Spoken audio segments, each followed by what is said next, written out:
ಶ್ರೀ ಗುರುಭ್ಯೋ ನಮಃ. ವೀಕ್ಷಕರೇ, ಇವತ್ತಿನ ಈ ಒಂದು ವಿಡಿಯೋದಲ್ಲಿ ನಾನು ನಿಮಗೆ ಮಕರ ರಾಶಿಯವರ ಸೋಮಾವತಿ ಅಮಾವಾಸ್ಯೆ ಕಳೆದ ನಂತರ ಈ ಒಂದು ರಾಶಿಯವರ ಜೀವನದಲ್ಲಿರ್ತಕ್ಕಂಥ ಒಂದು ಆಗುಹೋಗುಗಳೇನು, ಬದಲಾವಣೆಗಳೇನು ಎಂಬುದನ್ನು ಈ ಒಂದು ವಿಡಿಯೋದಲ್ಲಿ ತಿಳಿಸ್ಕೊಡ್ತೇನೆ. ಅದಕ್ಕೆ ಮುಂಚೆ ನಮ್ಮ ಒಂದು ಚಾನಲ್ನ ಈ ಕೂಡಲೇ ಭಕ್ತಿಯಿಂದ ಲೈಕ್ ಮತ್ತು ಸಬ್ಸ್ಕ್ರೈಬ್ ಮಾಡ್ಕೊಳ್ಳಿ. ಮೊದಲನೇದಾಗಿ ಉದ್ಯೋಗದ ಕ್ಷೇತ್ರದಲ್ಲಿ ನೋಡೋದಾದರೆ ಯಾರೆಲ್ಲ ಸಿವಿಲ್ ಇಂಜಿನಿಯರಿಂಗ್ ಮತ್ತು ಬಿಲ್ಡಿಂಗ್ ಕಟ್ಟಡ ಕ್ಷೇತ್ರದಲ್ಲಿ ಕೆಲಸ ಮಾಡ್ತಿದ್ರೋ ದೀರ್ಘಕಾಲದ ಯಶಸ್ಸು ಸದಾ ನಿಮ್ಮದಾಗುತ್ತೆ. ಆರ್ಗ್ಯಾನಿಕ್ ಫಾರ್ಮಿಂಗ್ ಆಗ್ಬೋದು, ತೋಟಗಾರಿಕೆ ಆಗ್ಬೋದು ಅಥವಾ ಹೈನುಗಾರಿಕೆ ಮಾಡಬೇಕು ಅಂದ್ಕೊಂಡಿದ್ರೆ ಈ ತಿಂಗಳು ನಿಮಗೆ ಅತ್ಯಂತ ಶುಭ ಫಲವನ್ನು ತಂದುಕೊಡುತ್ತೆ. ಇನ್ನು ಹಾರ್ಡ್ವೇರ್, ಟೆಕ್ನಿಕಲ್ ಕನ್ಸಲ್ಟೆನ್ಸಿ ಮತ್ತು ಆಟೋಮೊಬೈಲ್ ಕ್ಷೇತ್ರದಲ್ಲಿ ಕೆಲಸ ಮಾಡೋರಿಗೆ ಈ ತಿಂಗಳು ಅತ್ಯಂತ ಶುಭ ಫಲ ಮತ್ತು ಆರ್ಥಿಕ ಸ್ಥಿತಿ ಚೆನ್ನಾಗಿರುತ್ತೆ.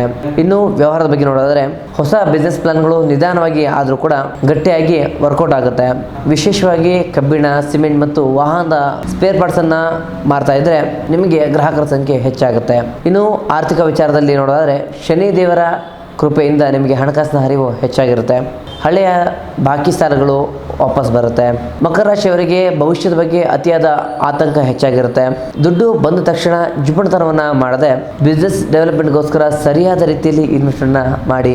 ಇನ್ನು ಪ್ರೀತಿ ಮತ್ತು ಕುಟುಂಬ ವಿಚಾರವಾಗಿ ನೋಡೋದಾದರೆ ಈ ಅಮಾವಾಸ್ಯೆ ನಂತರ ಸಂಗಾತಿಗಳಿಗೆ ಪ್ರೀತಿ ಜಾಸ್ತಿ ಆಗುತ್ತೆ.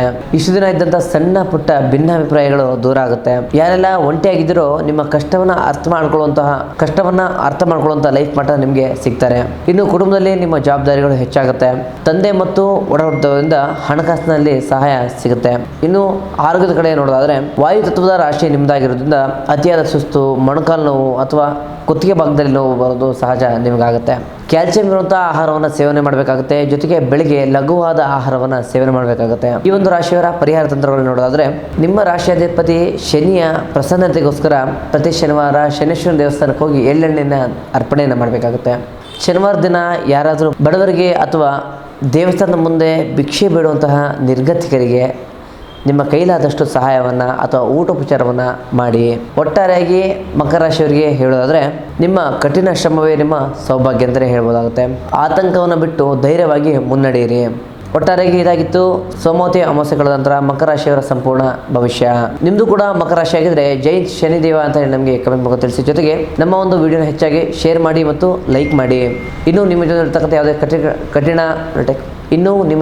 ಯಾವುದೇ ಕಠಿಣ ಗುಪ್ತ ಸಮಸ್ಯೆಗಳ ಪರಿಹಾರಕ್ಕೋಸ್ಕರ ನಮ್ಮ ನೇರ ಭೇಟಿಗಾಗಿ ಕೆಳಗೆ ಕಾಣ್ತಕ್ಕಂಥ ನಂಬರ್ಗೆ ಕರೆ ಮಾಡಿ ಅಪಾಯಿಂಟ್ಮೆಂಟ್ ತೆಗೆದುಕೊಂಡು ನಮ್ಮ ನೇರ ಭೇಟಿಯಾಗಿ ನಿಮ್ಮ ಸಮಸ್ಯೆ ಪರಿಹಾರ ಮಾಡಿಕೊಳ್ಳಿ. ಮುಂದಿನ ವಿಡಿಯೋದಲ್ಲಿ ಸಿಗೋಣ. ಧನ್ಯವಾದಗಳು.